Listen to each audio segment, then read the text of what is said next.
मैं उनके घर चला गया। घर जाने तो बाद रात ਨੂੰ 11 ਵਜੇ ਤੋਂ ਬਾਅਦ ਕਰ ਗਿਆ, ਉਹਨੇ ਬੋਤਲ ਵਗੈਰਾ ਮੈਨੂੰ ਪਿਲਾਈ, ਪਾਣੀ ਸ਼ਾਨੀ ਪਿਲਾਇਆ, ਬਹਿ ਗਏ ਸੀ। लेकिन उनके घर कैमरे लगे हुए सन मेरी वीडियो बनाने वास्ते। आपको नहीं पता था? नहीं, मुझे नहीं पता था। अच्छा। ब्लैकमेल करने के लिए अच्छा। कैमरे लगे हुए थे।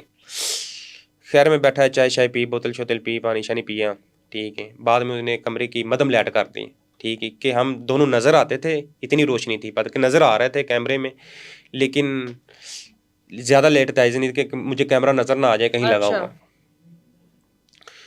जो भी करना था हमने किया, ठीक है, जो भी हमारा रिलेशनशिप था। लेकिन मैंने उससे पूछा था कि यार तुम शादी से पहले क्यों मुझे मिल रही हो, ठीक है।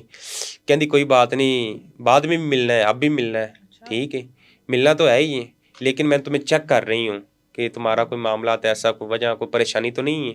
अच्छा, मैं क्या, ये कौन सा चेक होता है शादी से पहले? यही तो मैं एक सोच रहा औरत था। मर्द को चेक कर रही है? जी, एक औरत मर्द को चेक कर रही है। ये तो मैं सोच रहा था कि मैंने फिर पूछा, मैं क्या तुमने मुझे क्या चीज़ें मेरे अंदर चेक की? अच्छा। कहती आप मुझे बिल्कुल फिट नज़र आ रहे हैं, बिल्कुल ठीक ठाक हैं, बस यही देखना था, क्योंकि मैंने ज़िंदगी गुजारनी तुम्हारे साथ। मुझे क्या पता था कि ये मेरी वीडियो बना रहे हैं ब्लैकमेल करने के लिए। ठीक है।